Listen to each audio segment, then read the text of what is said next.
have everyone's attention, please? I'd like to start the 2 o'clock panel. It's still within hailing distance at 2 o'clock. The topic for this afternoon is deceptively simple. It's just 2 words, contract interpretation. Of course, it's 2 words that have generated centuries of controversy, and controversy that shows no signs of abating. But we do have 3 excellent guides through the topic. They'll each talk for about 20 minutes so we can have some time for questions afterwards. And our first speaker is Shawn, who is the Larry and Joyce Belts Professor of Torts. How did he get here? He's the Larry and Joyce Belts Professor of Torts at Florida State. His bio is so well done, I'm just going to read you some snippets from it. His research focuses on common law issues. I guess that's us here in contracts. Primarily in contracts, torts, and corporate law, and he has written in everything. That's the short version of his bio. He's also a clerk. He's been a visiting professor at Duke, clerk on the 10th Circuit for one of my favorite people, Judge Harris Hartz. Worked at the Office of the Solicitor General, and apparently has done everything, and yet looks very young. This is a good place for you to start, Shawn, and tell us about your views on meta-contextualist contract interpretation. Thank you. It's funny, when you said common law, that's us here in contracts, I thought you were going to say that's us here in the United States. I call myself a common law scholar because it doesn't sort of stop, it doesn't limit me. Common law certainly common sense. I have, I don't know where it went, I almost never talk with a slideshow, but I have one. Well, mostly because I was guilty about not having a paper that I was ready to show in draft form, which should be understandable because I've only had 18 months to work on it. There we go. Just to give us something to look at. I've written before. Those of you who've seen some of my earlier talks at these conferences know that I'm not a formalist and that I'm not a textualist. In the debate between textualists and contextualists, people who focus just on the text and people who focus on things other than the text, including, for example, such as things like trade usage, pre-contractual statements, evidence of the course of dealing, course of performance, and so on. I'm firmly in the latter camp. I'm clearly a contextualist. But in that debate, sort of in thinking about it more, I've become inclined to think that the split between those two may be premised on the wrong sort of question. And the reason for that is that you don't have to pick one answer. So that when I presented at the conference that Keith organized in Nevada, when I presented my critique of Schwartz and Scott's arguments in favor of formalism, a lot of people afterward asked me, well, so what are your views? And I kept having to say, well, it depends. It depends on how important the text was to the parties. It depends on a variety of other things that themselves can be interpreted in context, because you have to actually ask, what was it that the parties wanted? What interpretive regime, as you'll see sort of in the later part of the slideshow, what interpretive regime did the parties want? But the answer to that question may vary depending on the circumstances. So that the right question isn't should you be a textualist or should you be a contextualist, but in this particular case, how much did the parties intend for the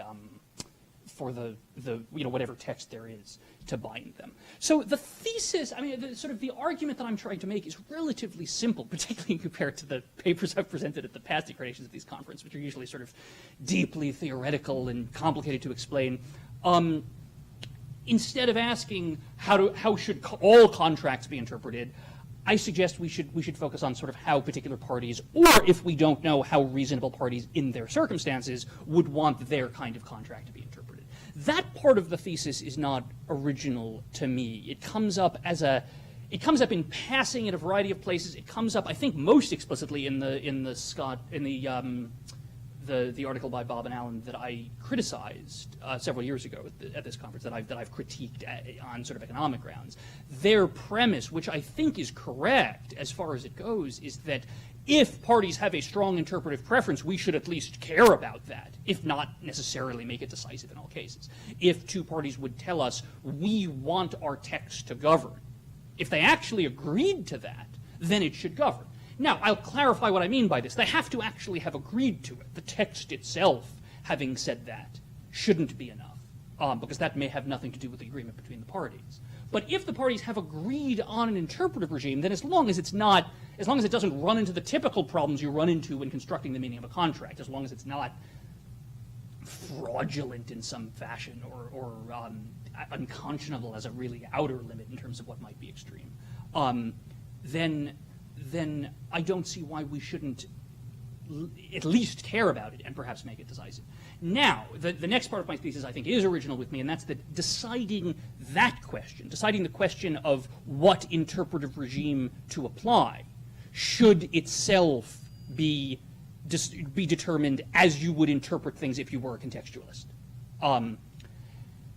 Now, that's not mandated by logic. That's a policy choice. That's a prudential judgment that you shouldn't keep, because you could imagine asking parties how they would want courts to determine what interpretive regime they're going. That would be meta-contextualism, or how to decide that question, which then decides the later question, which decides the later question. I don't think that cognitively parties are in fact doing that very often. I don't think that there's much to be gained juristically or commercially or in any sense practically from kind of trying to regress this further, if that makes sense.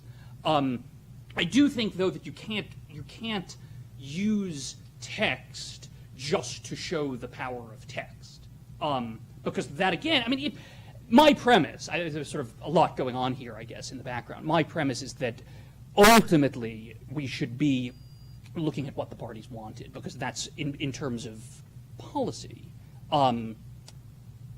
sort of all of the gains of efficiency are associated with the actual agreement of the parties, and in terms of morality or fairness or other sort of non-instrumental concerns, the parties have, in some sense, made their agreement that it's only fair to enforce that agreement. And this is sort of a broader discussion, I'm not particularly persuaded by most of the administrative arguments in the sphere. I don't think, for example, we reduce the costs of deciding cases, the adjudicative costs. I don't think we reduce error costs. That was sort of my critique of Schwartz and Scott. I don't think that textualism does that for us.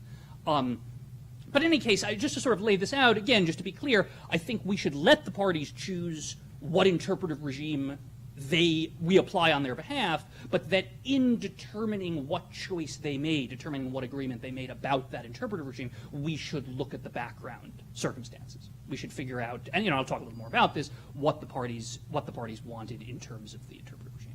That makes sense so far? Now, I should call this interpretive pluralism. And as you can tell, these are as much notes for me as I don't normally talk with notes, but it's just useful to have. But in case they're helpful, they're up there. It's interesting to me how much the literature in this area, the commentary in this area, really wants to decide a singular question. So that even the empirical evidence, which I do think is important, if there were good evidence that parties of a particular kind wanted textualism, that would matter to me. Most of the evidence, though, is just sweepingly broad, breathtakingly broad. Parties, the empirical studies, parties prefer textualism, and the way we infer that is that they choose New York law more often than they choose California law. That's not persuasive to me for a variety of reasons. One is that they could have always chosen, for example, arbitration, and there are many other reasons, including just sort of norms and focal points to choose New York law in particular kinds of commercial cases. But again, more importantly, the question is wrong. Parties as a whole don't want anything. I think, and I've written about this in sort of passing papers on the theory of the common law, I tend to think the notion of majoritarian default rules in this context can be misleading, not because the notion is wrong. I think the commentators who originated and used those terms are clear about what they mean, but we tend to, because of that label, think that what we're trying to do is sort of count up votes in some sense, figure out are there more parties who are textualists or are there more parties that are contextualists? And if we do that, I think we're certainly asking the wrong question, because we can focus better. As I say on the slide, we sort of improve the resolving power. Often when we're just trying to make a gross choice between sort of error costs and administrative costs or something like that, we're sort of imagining that we're in a fixed state of confusion. And I think one of the points of commentary in this area, study in general, is to move us out of that level of confusion towards something that actually teaches us about what particular kinds of parties want. Now, does that make sense? Sort of that the empirical evidence, if it were there, would be very important. For a variety of reasons that I don't have time to go into here, I don't think most of the empirical evidence that's been offered is helpful in determining whether or not even most parties would prefer to be textualists or contextual, or you prefer that courts be, that courts apply a textualist or contextualist regime. So, on its own, it doesn't work. If it focused on particular kinds of scenarios, I think it would have the power potentially to persuade at least me, and maybe many of us, that it would be appropriate to focus more or less on text at a variety of points. And as I'd like to suggest, I think the doctrine does that to some degree, although I am generalizing from the doctrine a bit. I say that carefully with Larry in the room, because I never feel like I should say anything about the doctrine without checking with him first. So the question then becomes, how do you be a meta-contextualist? How do you decide how the interpretive question is going to be answered? In other words, how do you decide what interpretive regime to apply? And as I said before, I don't think you can do it with text alone. That, at least, I take to be clearly part of the doctrine, at least as recently as the second restatement, in the code examples. So the first restatement, Bayern seller trying to communicate over an insecure medium to indicate the desire of the buyer to purchase some stock. They agree out of band that in the letter that they send, sell is going to mean buy, and buy is going to mean sell. If I'm not mistaken, the first restatement, if I'm recalling it right, would say that no, the text trumps there. That is a contract to sell if it says sell, even if the parties clearly had a different intent. Second restatement reverses that on what I think to be sensible grounds. It's an interesting question how strong the text could be if it aimed to be.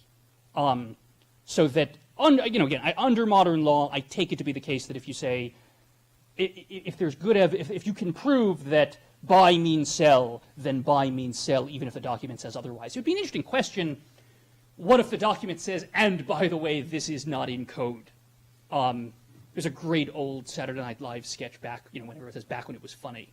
And to be honest, I don't actually know what would have motivated them to write this sketch. It's hard to see how something like this comes about. When I watch humor, I sort of have a sense of where it comes from. This is just what in Britain they call a busker, a sort of subway musician, with, a violin case open in front, playing, singing a song, and he's singing about poverty.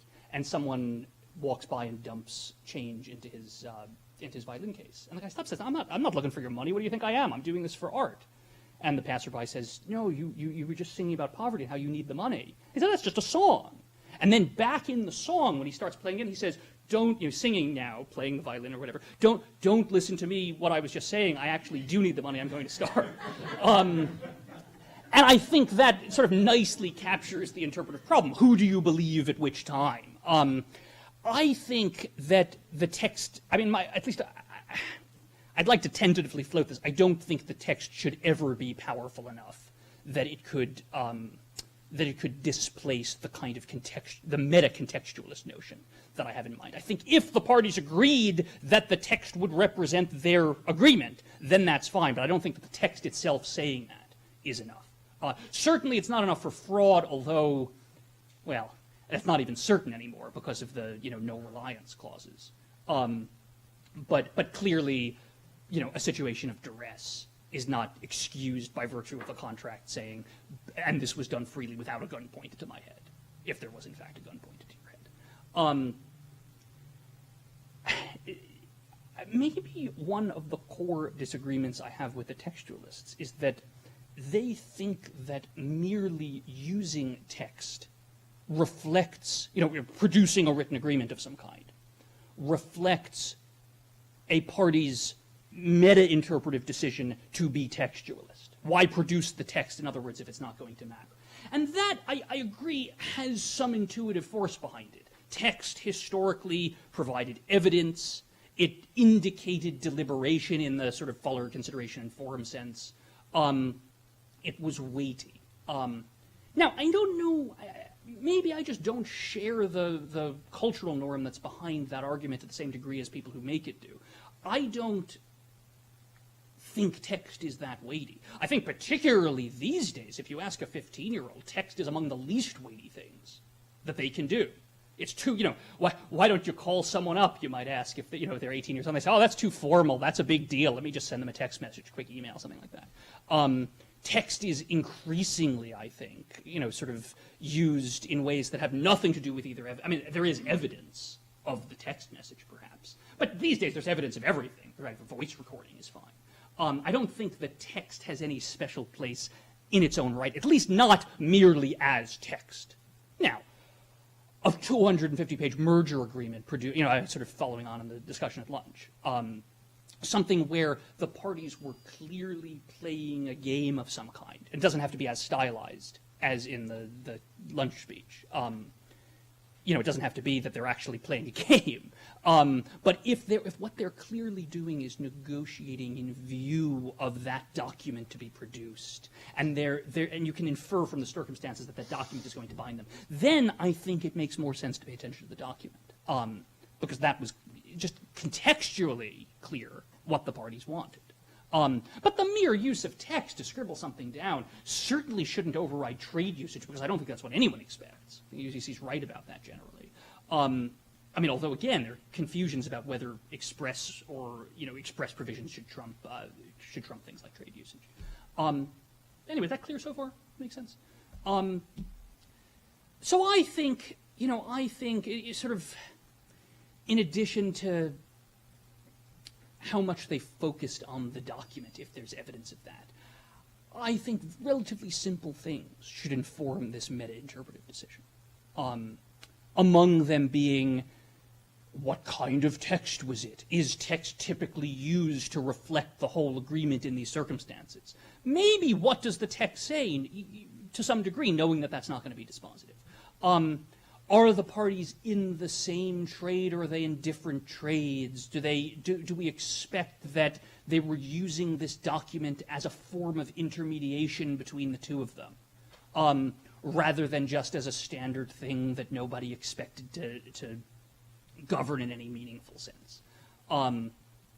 Do the parties have alternative language that means something different from what Schwartz and Scott call majority speak?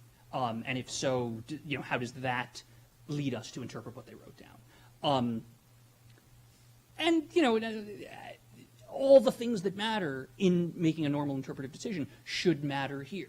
So, for example, if all parties of a particular type with this kind of sale expect that the document binds them, no one thinks there's any appropriate context to a standardized option agreement. No one buys an option for 100 shares of Facebook and thinks, my intent might matter, my subjective intent, because who knows what the subjective intent was on the seller, and maybe that matches and, under the restatements rubric overrides the objective intent because there was no actual subjective disagreement. That doesn't even come up. Everyone knows that the form is going to govern. And in those cases, I think it's fine to be a textualist so far as it goes. Now, how much time do I have? Oh, about 5 minutes. Okay, that's probably enough to at least outline what I'd like to say. At least tentatively, and this is, again, a generalization from doctrine, I'd like to suggest that that the law does this to some degree. And there are basically two ways it does this. One is that first of all, I think that, and I'd actually be curious what Larry has to say about this. My sense from reading the cases is that the parties have quite a lot of power to in at least the sense I mean it, choose their interpretive regime. Others have said that they don't. Amir Khadze has. David Snyder has sort of suggested it's a very sticky default because it's hard to get. It's sort of hard for rules that are laid out as defaults in a statute to be displaced if they contradict the trade usage and so on. I don't have a sophisticated argument as to this point yet. I just don't. That's just not how I read the doctrine. If nothing else, maybe the sort of a hint of a sophisticated argument is the same thing I said about the empirical evidence in sort of the studies about whether people choose California or New York. Clearly, the parties have the opportunity to arbitrate, and they can choose an arbiter who is committed to formalism or textualism. So clearly, in that sense, the parties can choose their interpretive regime. But beyond that, merger clauses are clearly powerful. Explicit terms of all kinds are clearly powerful, particularly if they answer a focused question.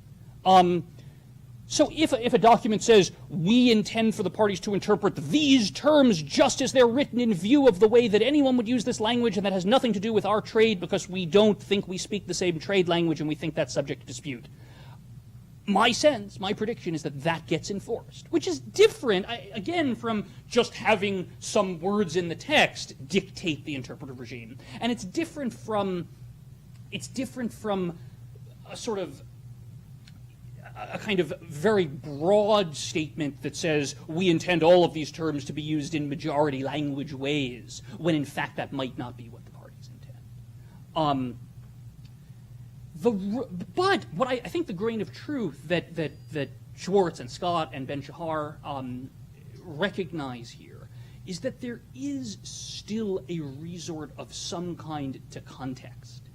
And it may be not that far from what I'm suggesting in the doctrine, that what the courts will look at is to what degree did the parties intend for this document to bind them, rather than, did they seek to displace a certain default rule or something along those lines. The other thing in the doctrine that I think goes some of the way toward doing what I suggest, although this is a generalization, is the plural evidence rule. Now, the plural evidence rule is complicated and sort of inconsistently applied, but it's sort of the focus of it seems to be largely to what degree did the parties intend to foreclose the consideration of the question that now has arisen by virtue of having used a written document. I think that sort of most of the doctrine about partial and full integrations is a red herring, because I think the question is, if it's full, it just answers all or at least more of the questions, whereas if it's partial, it may only apply to particular questions that are asked. As to the particular interpretive question that is now being asked, did the parties intend for the document to foreclose? Now, intent is potentially the subject of equivocation. I think that sort of over time, the use of intent under the plural evidence rule has come to reflect more of a subjective intent, more of what do we think the parties intended by adopting this document, rather than what does the document say or what does an objectivized conception of intent will lead us to conclude. In any case, that's what I wanted to say. So yeah, I'm happy to take questions about it, but in summary, the point is that sort of the contextualists are right, but the contextualists are right specifically with regard to the choice of the interpretive regime. And beyond that, you should do what the parties wanted. Good. Thanks.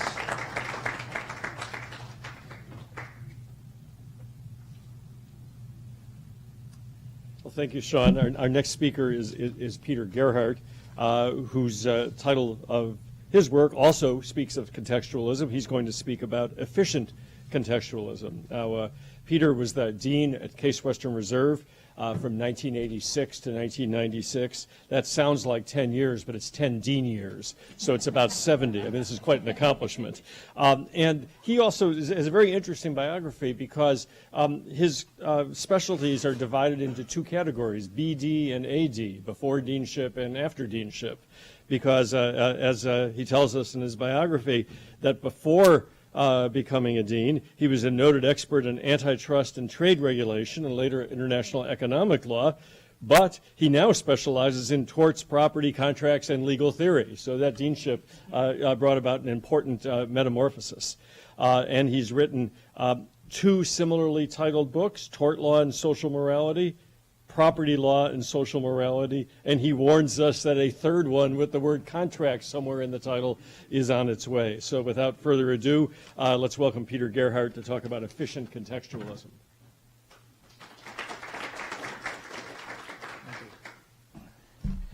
Good afternoon. It's great to be with you. Let me, the paper I'm going to talk about today is one I'm jointly writing with Juliet Kostritsky, who's my colleague.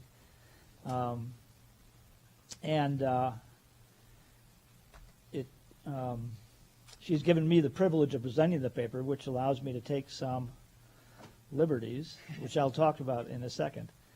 Well,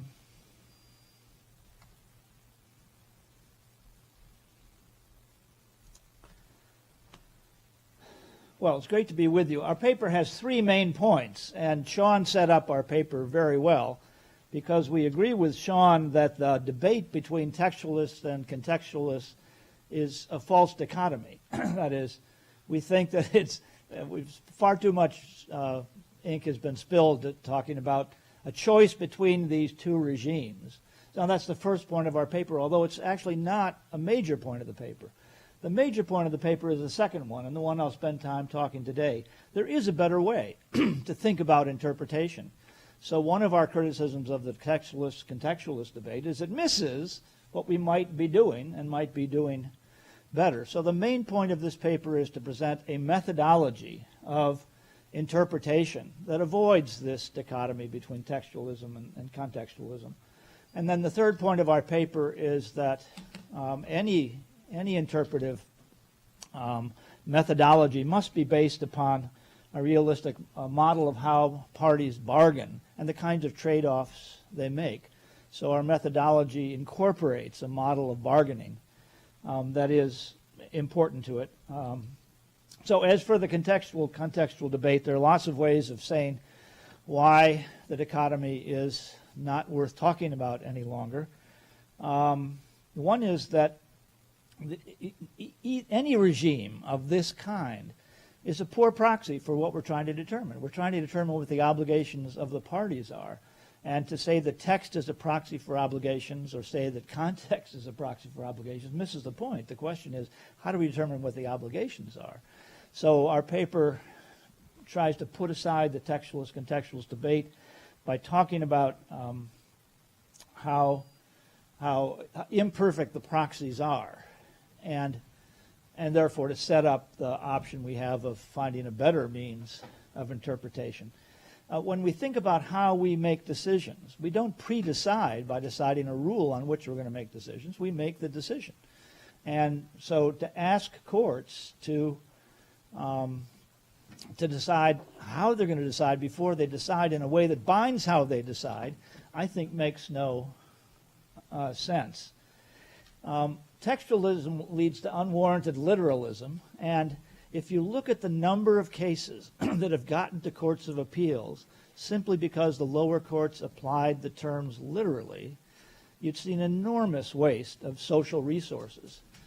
Normally those cases are overturned by courts of appeals who are wiser.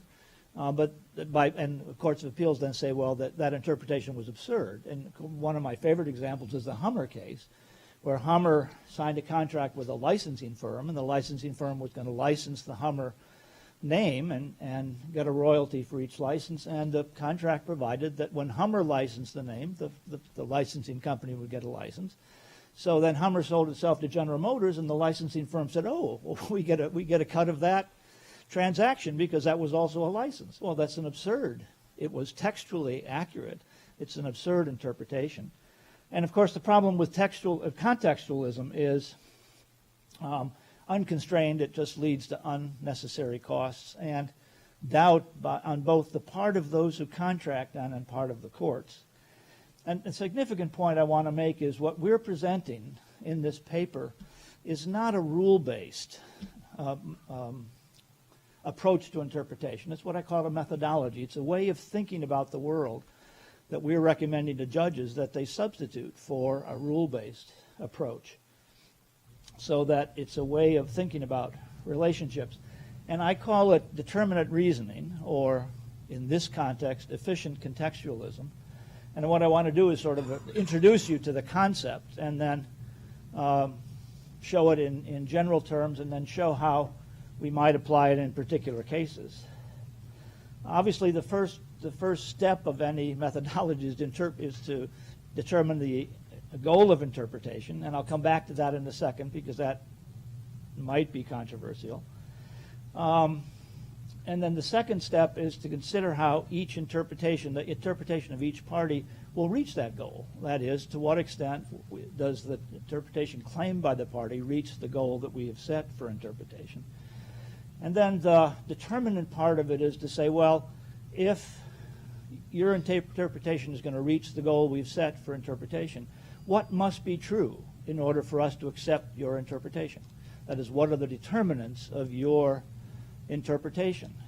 So it's to get behind the assertion that you ought to interpret the contract my way and looks instead at, well, what must be true if we're going to accept that interpretation. And then, of course, those determinants have determinants. So that you can then ask, well, if those determinants are true, what must be true for those determinants to be true? So stylistically, it looks something like this. Each party has to say, if my interpretation is to reach the goal, then of interpretation, then factors A, B, and C must be true. Well, if fact A is going to be true, then facts A1 and A2 must be true, and so on. If B is to be true, then facts B1 and B2 must be true, and so on. So we have fact A1, it has to be true in order for the determinant to be true, and we can ask what subfacts must be true for that fact to be true. So schematically, we simply say the plaintiff's interpretation is determined by A and B. A is determined by A1. A1 is determined by A11, and so on. And what this does, as you can see, is allow the claim to be unwrapped in terms of the empirical predicates that lie behind the claim. What must be true if that claim is to be accepted as meeting the goal of the interpretation? The significant shift here is it's not about a rule of interpretation, it's about a claim of interpretation made by the parties, and how do we know whether we should accept a claim, or which a claim we ought to accept. We have to accept one or the other. Now let me talk a little bit about the goal of interpretation, and I'm sorry to hear this is on YouTube, because I hope my co-author does not see it. She insists that the goal is surplus maximizing because she's a dyed and true economist, a legal law and economics person, and every time I try to write some synonym, she scratches it out and says, no, it's got to be surplus maximizing. So in our paper, we say the goal of interpretation is surplus maximizing. I don't think it makes a difference whether we express it that way or an alternative, which I say an exchange affirming interpretation. In other words, I don't think there's anything magic in surplus maximizing that leads to a different interpretation than if we said our goal is to have an exchange affirming interpretation. But perhaps the better way to say it, and the way we often say it in the paper, she does let me say this: we want to determine the obligations of the parties given what we know they have agreed to. That is, take as a given the exchange they've made and the terms they've agreed on, and use that to determine what their obligations are with respect to the part of the term they haven't agreed on or no longer agree on. But I will, to be faithful to the paper, talk about surplus maximizing as the goal. But again, I don't think it matters whether we use that terminology or some other terminology, because the idea is to find out what interpretation best fits the exchange the parties actually made, which is evidenced by the terms they don't disagree about, them, the terms that they do agree about. The advantage of this methodology is that this methodology does honor the exchange the parties made, because it's based upon looking at what they actually agreed to and try to figure out how to fill in the gap with the interpretive difference. This methodology says court is not making contract law. Court is interpreting what the parties are doing. And what we're saying is that contract law can't be standardized. Contract law of interpretation can't be standardized. What can be standardized and should be standardized is the methodology. There ought to be a single methodology of interpretation that applies to all contracts, so it is generalizable. But its application depends upon the facts of each case, because it turns on the exchange that the parties made. So just to review, one asks each party, what is your interpretation of the contract? What must be true for that interpretation to be surplus maximizing? What must be true for the things, for the determinants of a surplus maximizing interpretation to be true? What must be true for those determinants to be true? And let me give you an example first to make this more concrete. And I think the easiest way to do this, in the paper we've got examples of a number of cases and how we might think about those cases. But the easiest one for this purpose is a variation on the Reading pipe case.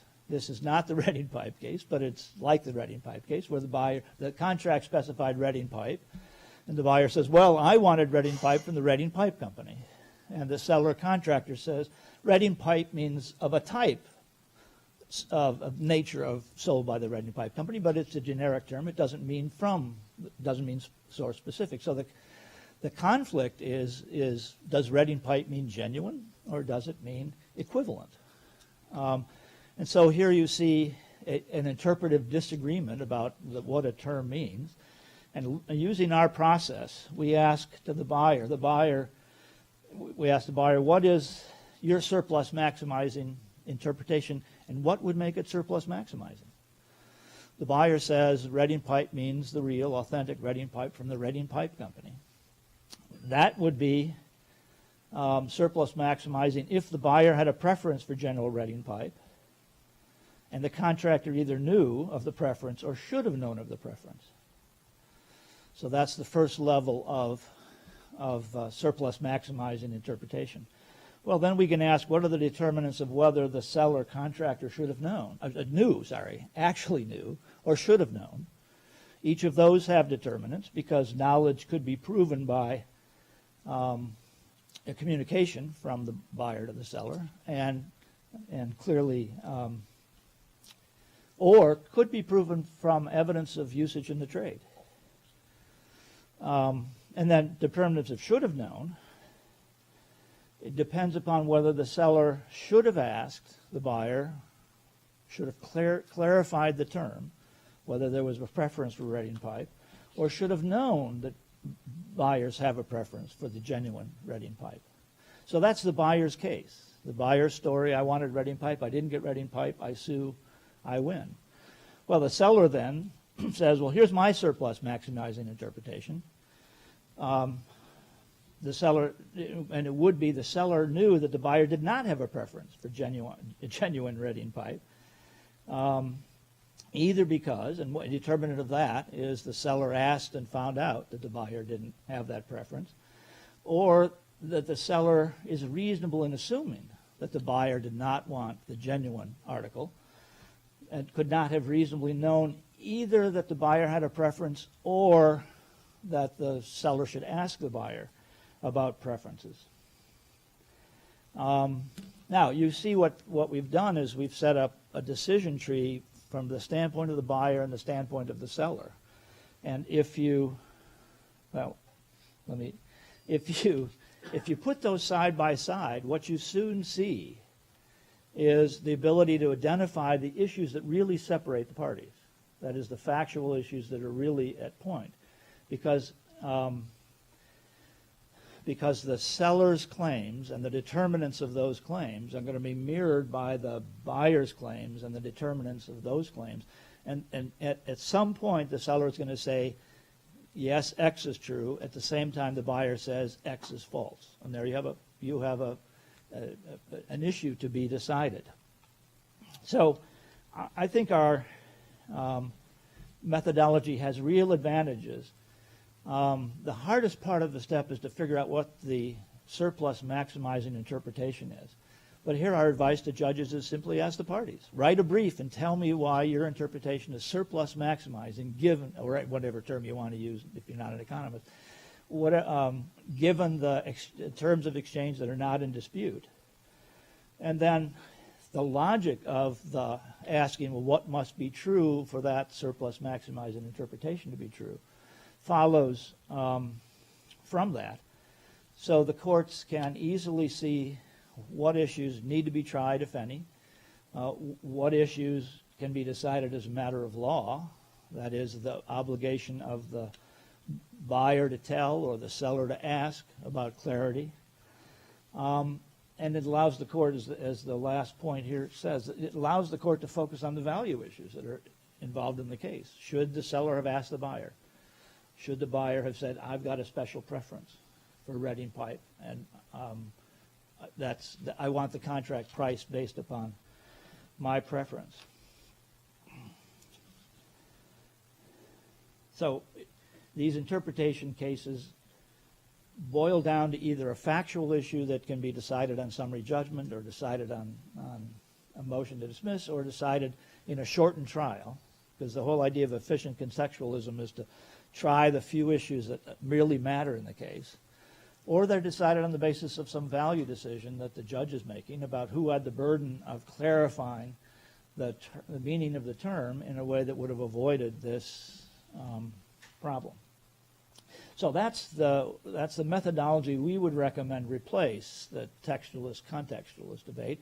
Sometimes it means that it's clear that the textualist claim is absurd. That is, that when you ask a party who's relying upon the text to show the surplus maximizing interpretation, you'd say that doesn't pass the hee-haw test.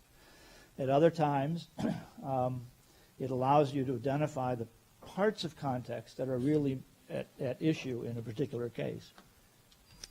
Well, behind all this, so in the paper we have other examples, and we're undecided about how many to give. But we do the Hearst case where the contract provided the special discount if the horse meat contained less than 50% protein. A run-of-the-mill Midwest television case where we're asking who bore the risk of bankruptcy. Utica Bank case where there was a question about what was guaranteed when the owners of the firm guaranteed, and a case I'd love to talk about later if you want, Columbia Nitrogen, which under our interpretation was probably correctly decided, much to the chagrin of most economists. And I've convinced Professor Kostritsky of that. Well, the part of our paper, so you understand our methodology relies upon an idea of how parties bargain and what exchanges are like, because the interpretation is based on the exchange the parties made. And therefore, we talk a little bit about the exchange bargaining process. I don't know that much of this is terribly original, although it is intended to rebut some of the claims made by Schwartz and Scott. The key portion of it, the key part of it, is parties don't really have a unified interest. Their interests conflict. Each party wants to maximize its private projects. The beauty of contracting is we maximize our private projects by offering to maximize somebody else's private projects. And when we do that, then we have an agreement.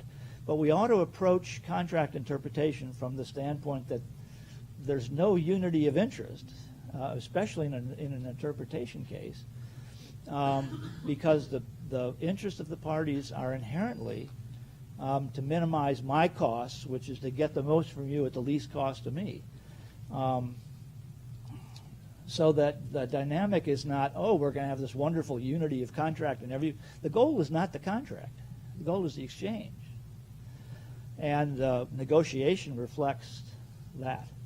So each party tries to minimize negotiating costs, interpretive costs, cost of counterparty non-performance, and enforcement costs.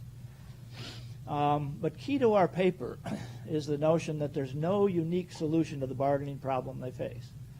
They face a range of possible solutions. That is, they can make trade-offs on different terms that result in different deals.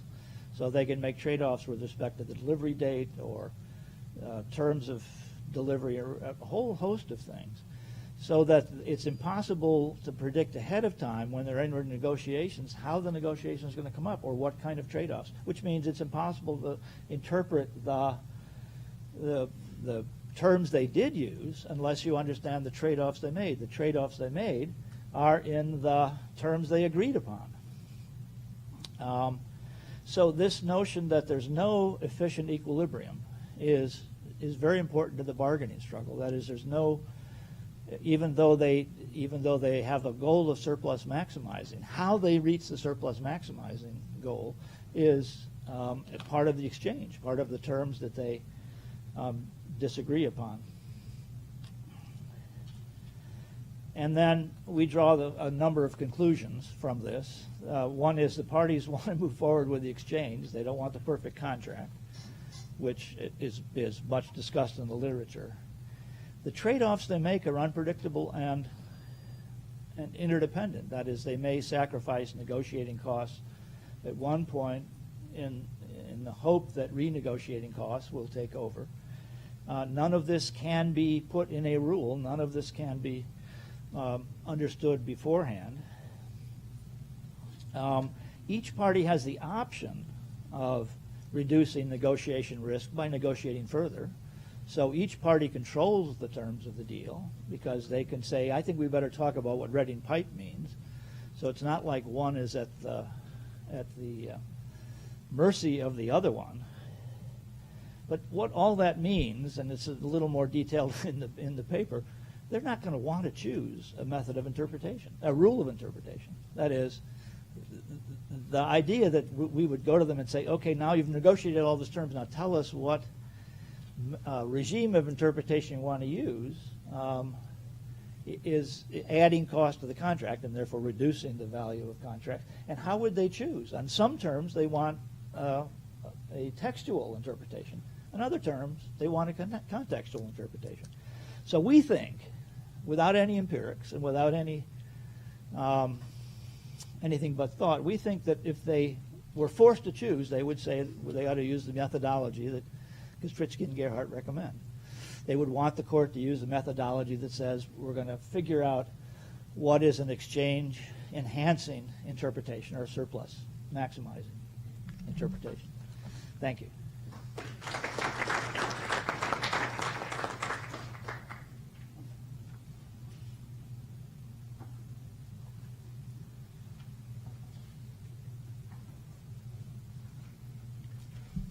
Thank you. And our third speaker today is Amir Khadze, who is an SJD student at the University of Michigan.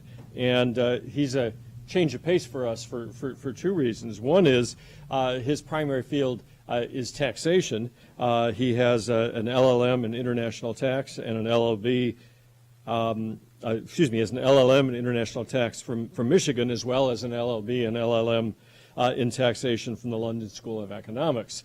But not only is he an interesting person because of his bridging from tax to contract, but he has another side of him as well. He is a visual artist and indeed is a director of an art gallery, and his paintings and drawings have been in exhibits all over the world. So maybe he can work that into his talk as well. But his talk is about transfer pricing and contractual interpretation, and let's welcome Amir.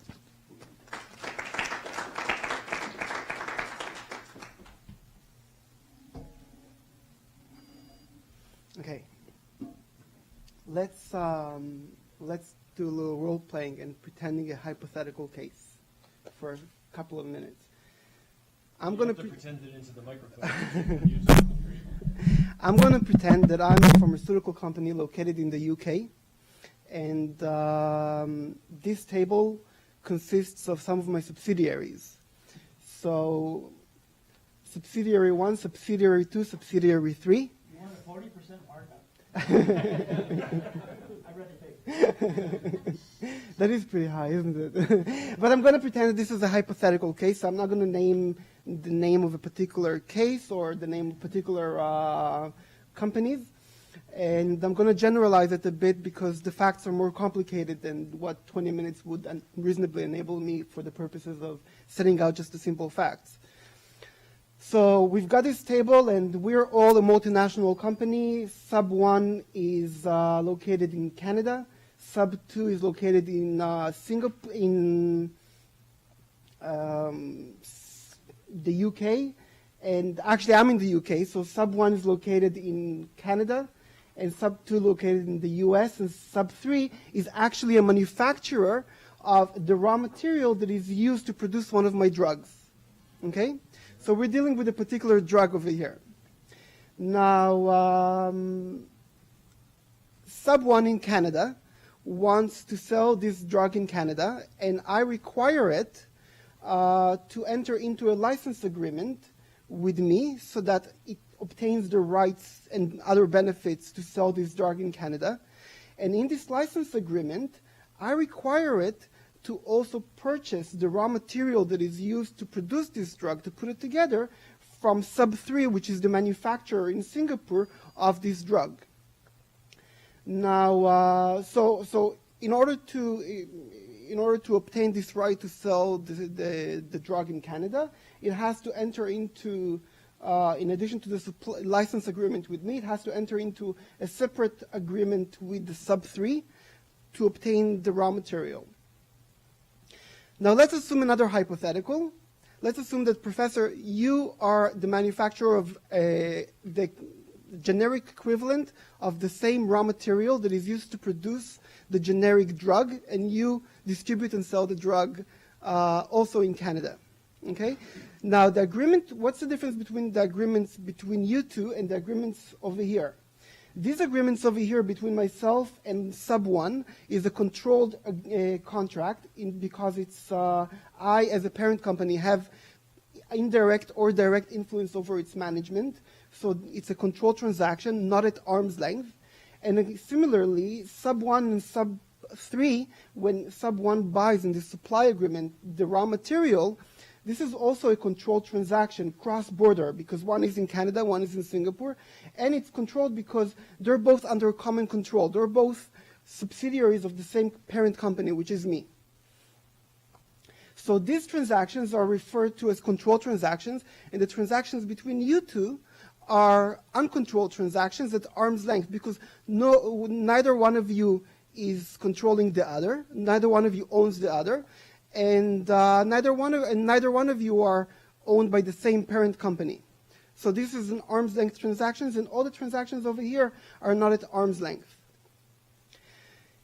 Sub 1 decides it paid to sub 3 $10 for the raw material, and now tax season, and it files its returns, and it wants to deduct the $10 as a business expense. The good old people at Revenue Canada come and say, no, we think you paid $10 was too much. The rules of transfer pricing in Canada, much the same as they are around the world. Basic principles govern the rules of transfer pricing around the world. And the rules of transfer pricing say that the price that you paid to sub 3, the $10, it needs to be similar to the price that would have been paid had you two been working at arm's length, much the same as you two. So this rule, this transfer pricing rule, requires us to go through a two-step process of analysis, essentially. Of course, it's actually more complicated than that, but we can break it into two simple steps.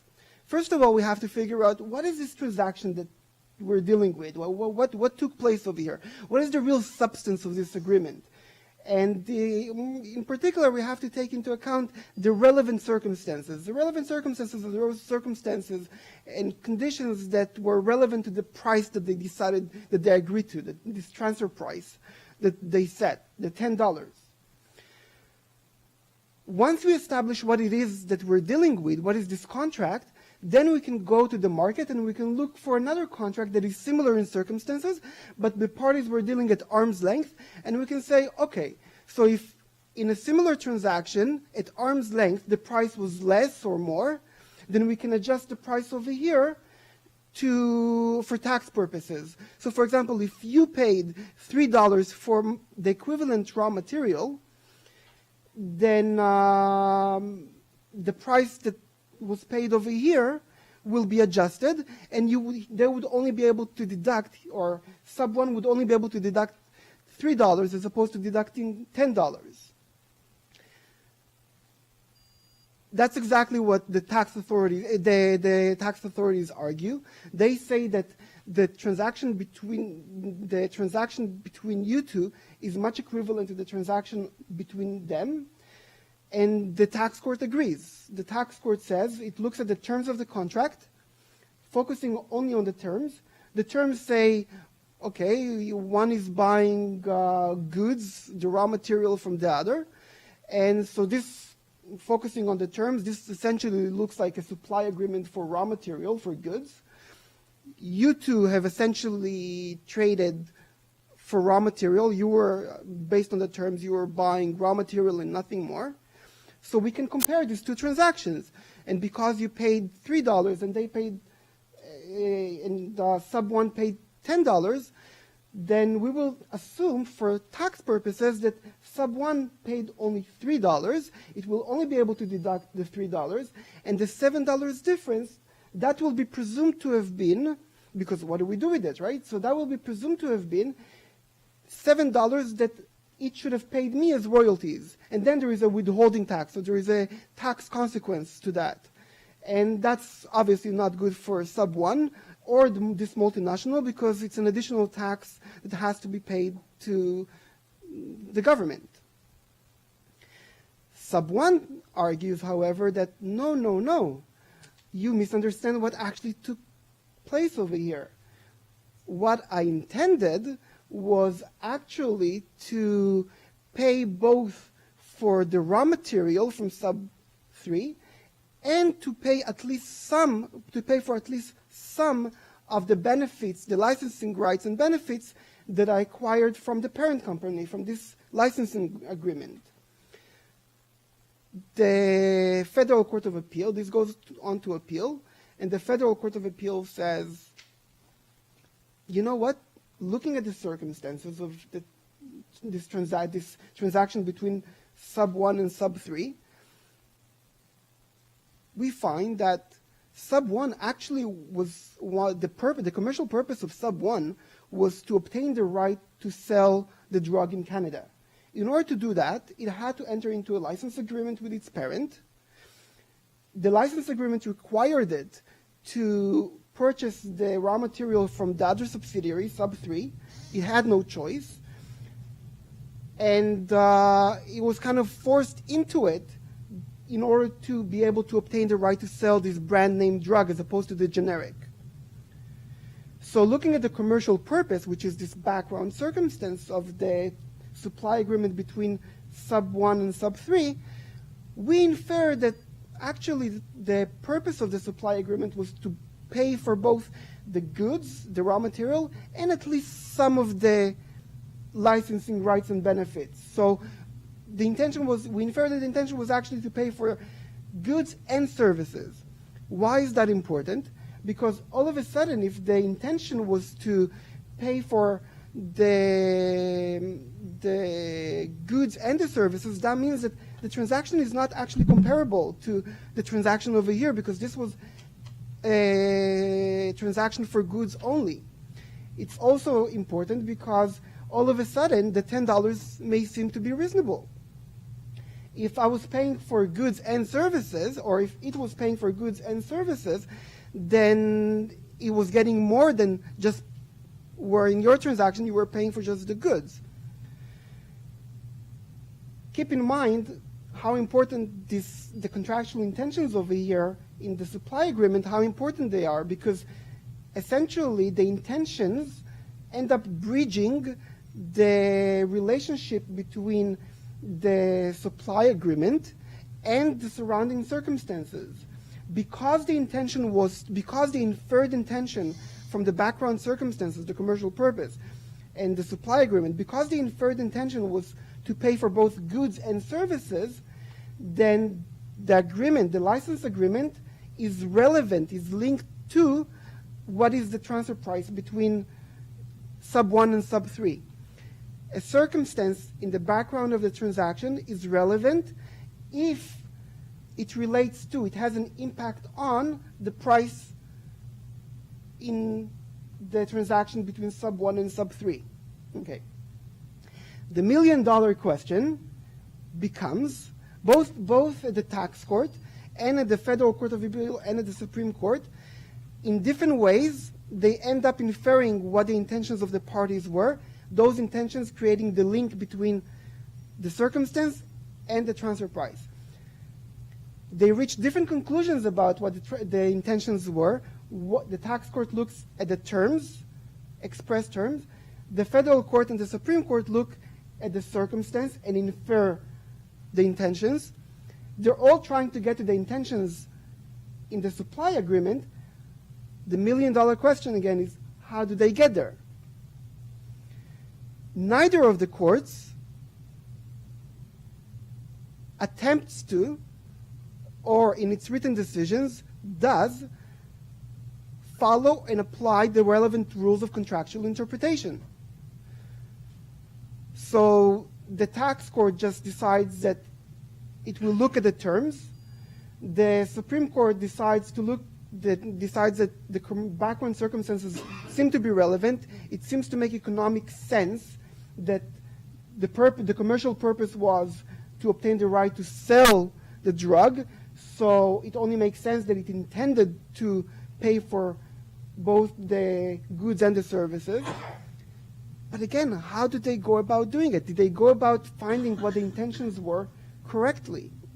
The purpose of my research is to identify that and to alert courts that whenever they're trying to ascertain the parties' intentions in a contract, in a controlled transaction, for the purposes of ascertaining what are the relevant circumstances and whether surrounding circumstances are relevant based on those intentions, they have to do it in accordance with the governing law of contractual interpretation, which essentially is domestic law of contractual interpretation, because there is no universally accepted law for commercial contracts, law of interpretation. So necessarily, in whichever jurisdiction you are looking at, in order for the courts to properly ascertain what the parties intended in a controlled transaction for the purposes of conducting this comparability analysis in the context of transfer pricing, courts have to conduct the analysis in accordance with the law of contractual interpretation, domestic law of contractual interpretation, and their failure to do so would and could amount to a legal error. And at the moment, it appears that there is an oversight in the jurisprudence, both in Canada and presumably in other countries around the world. There is an oversight where the courts are just not doing that, as obvious as that may seem to be.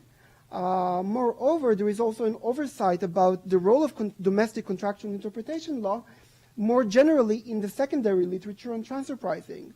There is an oversight generally about the role that contractual interpretation law ought to necessarily have in this analysis. There are, I'm not sure now how long I still have left. Yeah, so now there are some significant implications for this. Not only do courts, and in the case that I'm looking at in my paper, I end up looking at a case called Canada versus GlaxoSmithKline, and I modified the facts a bit because the facts are slightly more complex and I didn't want to go over time, but the facts are very similar. Now, not only did the courts, I argue in this case, fail to apply the relevant law, which is an error of law, and not only did they consequently make an error in how they determine whether or not Glasgow, Canada in this case, intended to pay for both goods and services, but this observation also has implications about transfer pricing more generally.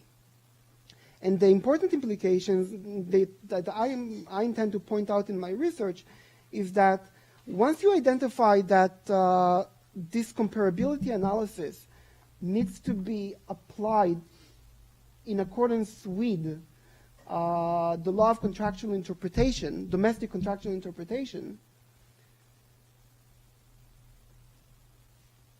and when you take into account that domestic law of contractual interpretation can vary between countries, then it means that when one step back, in order to be able to make that point, let's say Canada decides that based on its law of contractual interpretation, it decides that the intention was to bundle, and it makes a determination that a pricing adjustment is necessary. Then Canada would need to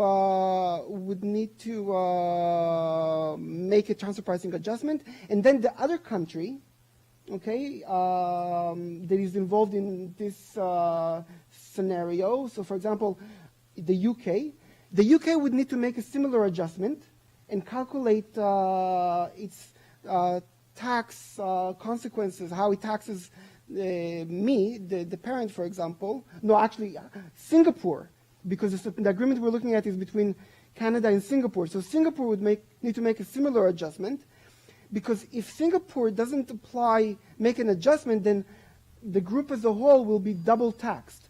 And the purpose of the law of transfer pricing is part of the objectives is to avoid double taxation. So when one country taxes, is entitled to make to make a transfer pricing adjustment, and it makes an adjustment, the other country needs to make a corresponding adjustment so that overall the multinational will not be taxed twice, or there won't be double taxation. But the other country does not necessarily have to agree that an adjustment is necessary. They can say that, no, we don't agree. We don't think that the adjustment was warranted. We're going to calculate it differently. And then the parties need to return to dispute resolution mechanisms in the tax treaty to resolve the dispute between the countries, whether or not an adjustment is warranted or not. At the moment, it's very common for countries to disagree about whether or not transfer pricing adjustments are warranted, and there may be long disputes that are very costly about whether or not adjustments are warranted. Now imagine if at the moment, and there is another Glasgow case where the countries involved were the UK and the US, and this ended up being an extremely costly process, and they were not able to reach an agreement, the countries, whether or not an adjustment was necessary. Now imagine if at the moment it's hard for countries to reach an agreement about whether or not an adjustment is warranted. This will only be amplified when the countries use different laws of contractual interpretation and view the same contract differently. Based on different laws of contractual interpretation, for example, common law and civil law approach determining the parties' intentions differently. One looks at the subjective intentions, and one looks at the contract objectively. When countries use different domestic laws of contractual interpretation, then all of a sudden they can look at the same contract differently, reach different conclusions about the parties' intentions, and the view of whether or not an adjustment is warranted can vary considerably. So once you take into account the obligation of the courts to interpret a control transaction in accordance with the law of contractual interpretation, domestic law of contractual interpretation, there is a risk that countries will be in a more difficult position to reach a consensus about whether or not an adjustment is warranted, which will make the workability of this arm's length analysis in transfer pricing that much more difficult, or arguably even impossible in some circumstances, which will then either require reaching some sort of an international consensus about how to interpret contracts, at least for the purpose of transfer pricing, or you're in a situation where, like much of the other criticisms that have been made against transfer pricing analysis, this is another problem that highlights and emphasizes the deficiencies in this regime. And I guess I can stop it at that.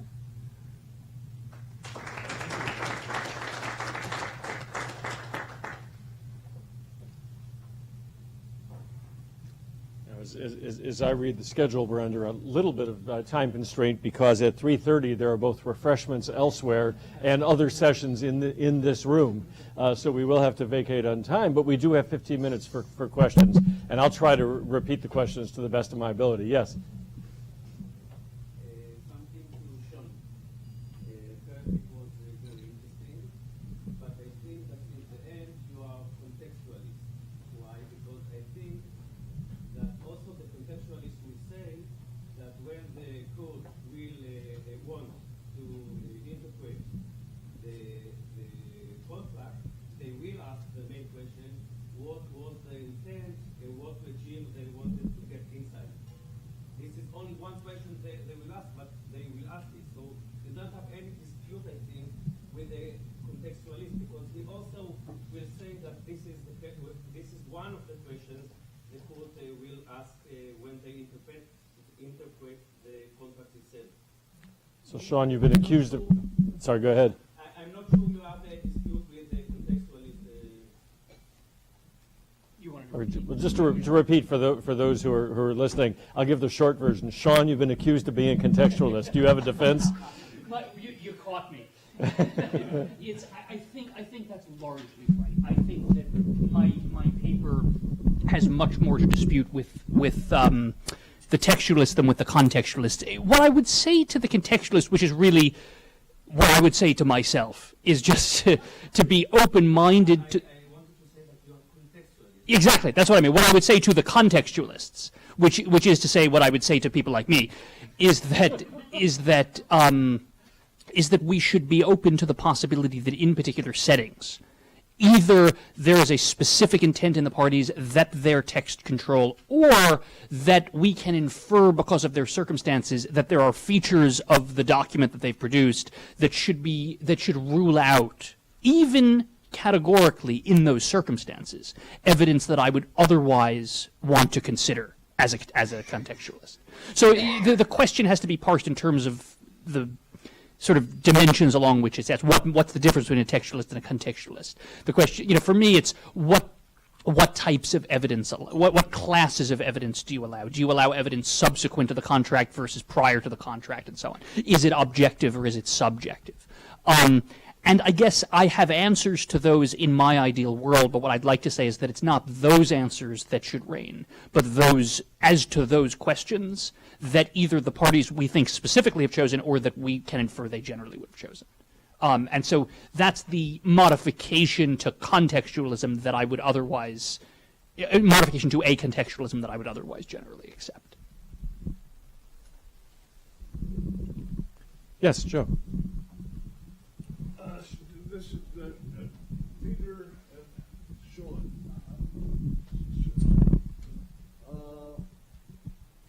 Where do you differ from the surrounding circumstances test of Williston? The question of both Peter and Shawn is do you differ from Williston's position on the first restatement? Sure, I do not differ. That is, I endorse that test, surrounding circumstances test, but I think the methodology is a way of sharpening the issues and figuring out what circumstances matter. The problem with the Williston test is if you can't specify what circumstances, if you can't specify what circumstances matter, then the Williston test becomes overly broad and allows the court to substitute its judgments for the parties. Yeah, I don't. So, state the test, if you wouldn't mind. Williston regards the surrounding circumstances as admissible in evidence. And what difference do you take from Williston? Yeah, well, so I would admit those surrounding circumstances as well generally. Now, certainly I would to the meta-contextual question, to the sort of meta-interpretive question as to which regime to pick. I would generally think that the parties, I mean, even Schwartz and Scott in their formalist argument would allow, I guess, a recitation of the facts that led up to the dispute. And they're looking to restrict the evidentiary base to what they call a minimal evidentiary base. So I don't know. Do you think there's anyone so strong that would think? I mean, I guess this is a sort of philosophical disagreement in the civil law about whether you can create an abstract agreement devoid of any context. And I certainly wouldn't go that far. Maybe under the seal you could in a particular time, in a particular place. But I don't think I have a difference with that portion of the first restatement that would admit the evidence. If that answers your question. Peter. I don't have a question as much as a comment. A couple of things. I looked at a lot of disputes like this over the years, and I think most of them involve bad lawyering and bad drafting. Rarely, I think, are you going to get a thing where I will look and say, I want this, and you look and say, you want that, and we discuss it and somehow end up with a word. I don't think it works like that. I'll give just two examples that bear out what I mean. The Kusul and the ALI, as you very well what software was going to be included in the revision of Article 2. McCusill wanted software excluded. The backbenchers at the AOI wanted it in. And it really looked like there was going to be a collision. And finally, the management of the AOI made a deal with the management of McCusill. And they put in information is excluded, and they didn't define information. It fooled nobody. The thing didn't get passed because of that. Everybody saw it was an end run. Nations do that in treaties, but they do it sort of deliberately to say, we'll work this out later. So that's one of the things. I wanted to use one example, a case that probably most of you know, that the thing about whether a burrito conflicts with a sandwich. One of the stupidest opinions ever written. The trial judge gets out a dictionary, and he says a sandwich is defined as 2 pieces of bread with a thin piece of meat in it, which is, of course, a stupid definition since a club sandwich doesn't fit that, a hamburger doesn't fit that, and a thing at Subway doesn't fit that. And then gets into the thing that, well, the burrito doesn't fit that. That wasn't the issue. Clearly, this was a sandwich shop in a strip mall, which had a provision in the lease saying you couldn't have another sandwich shop. The whole question was, the landlord was willing to agree, and the tenant wanted no competition. And the question really is, does a burrito store, a Mexican snack shop, compete with a sandwich shop, which turns it basically into an antitrust problem when you talk about relevant market, which they didn't discuss at all. They got the whole question of definition of the word didn't have anything to do with the context. Was really about competition, not about the meaning of the word sandwich.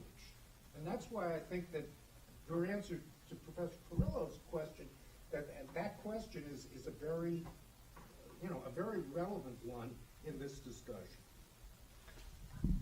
I think that the one way of simplifying this issue is to remember that, first of all, in the common law at the moment, there appears to be a clear trend, be it in the US or in the UK or in Canada or in Australia, a clear trend towards what they call the modern approach to contractual interpretation, which essentially says that we're not going to just look at the plain literal meaning of the terms in the contract, and we're actually going to interpret the intention that was meant, we're going to interpret the parties' intentions as they were expressed in the terms of the contract based on the context.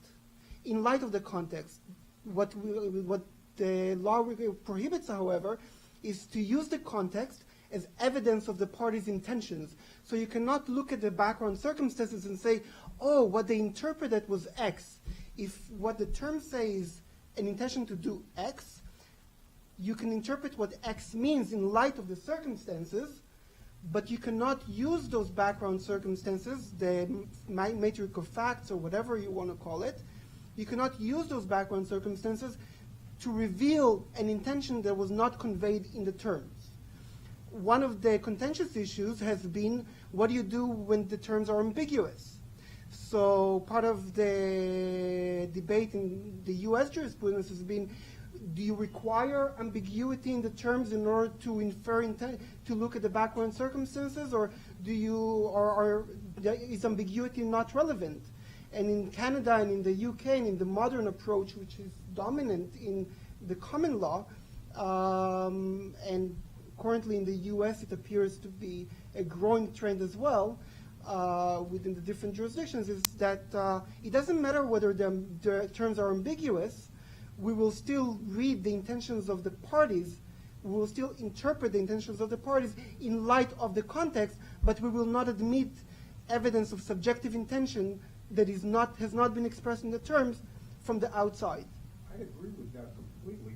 Joe and I spent 10 years arguing over this, that interpretation shouldn't be barred by the plural evidence rule. The problem is most states do bar it, unless they can find an ambiguity. And then it turns out, what do they mean by an ambiguity, and how close or broad can it be? I found about 6 states that were willing to get rid of ambiguity and say it's just interpretation. Only 6. I wish it were 50 states, but it's not. But the distinction has to be made. There is a distinction, and there are cases, and I can point it out to you later on, but there are cases that have acknowledged the distinction between interpretation and the parole evidence, and the two are not the same. The parole evidence, the issue there is, it is whether or not the agreement has been partially completed or completed fully integrated, partially or fully integrated, and that the issue with parole evidence is, do you add terms? Interpretation is something different. Interpretation is, once the terms are there, what do they mean? What did the parties intend? And that's what Corbin said, and he's right. Most judges can't understand that. Yeah, but there is Stupid to understand yeah, that. but there is a Don't distinction. apply it. Yeah. Shawn wrote about that and Yeah. said the judges just don't get it. Yeah. One of the signs of a good session is people debate longer than there is time. We have time for one very quick question left. And Larry, I know you're going to be good at the lightning round. You can keep your question to 1 minute, and the answers will be 20 seconds each. The question for Shawn and Peter is, to what extent, if at all, do your approaches apply to contracts of adhesion? And if so, how? 20 seconds to explain how your principles apply to contracts of adhesion. My principles do not apply to contracts. Yeah, I don't think mine do either, but it's a complicated question. All right, on that note, let's thank all three of our speakers for a